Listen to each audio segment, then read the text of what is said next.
Alam mo, one of the favorite pastas that I really enjoy is one with very simple sauces. Ayoko yung masyadong maraming borlolo or whatever. So sa akin, one of the ones that I really enjoy is a basic yung al olio.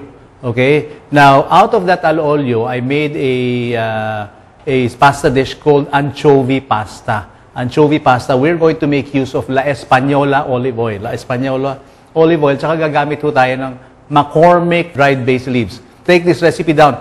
Alam nyo, you get your cell phones ready and take a picture of these ingredients, no? Meron tayong San Remo fettuccine pasta cooked according to package directions, about 400 grams. We have about 1/4 cup of La Española olive oil, 1/4 cup of La Española olive oil, chopped garlic, 1/4 cup, then 3/4 cup of chopped onions, 1 teaspoon of McCormick basil, 1/3 cup of anchovies. Ito yung anchovies, yung parang bagoong yan, no? Tapos, meron tayong half a teaspoon of salt. And the reason kukunti lang ang salt natin is because maalat na yung anchovies natin. And then we have a chicken cube. Sa akin, secret na maraming kusina ito, believe me.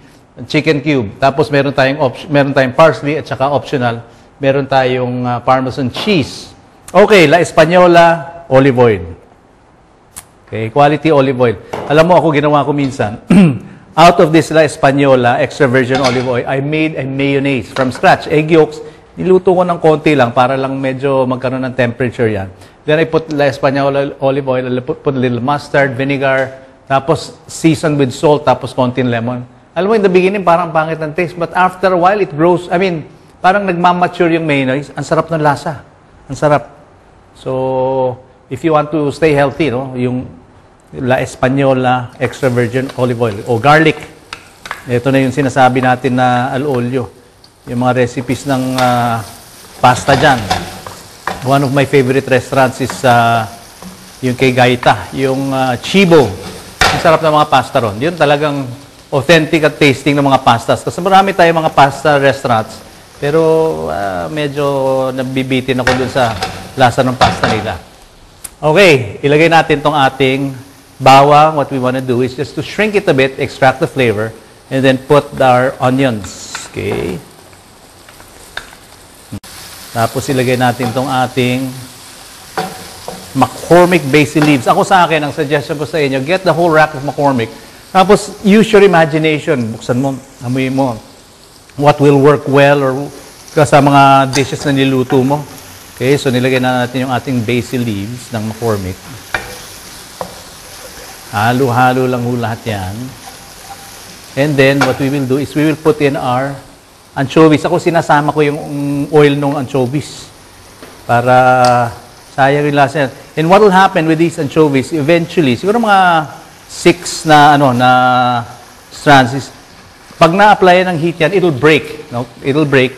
And then, we'll mix it with this garlic and onions and McCormick basil. Tapos, yan ang gagamitin natin to season our pasta dish.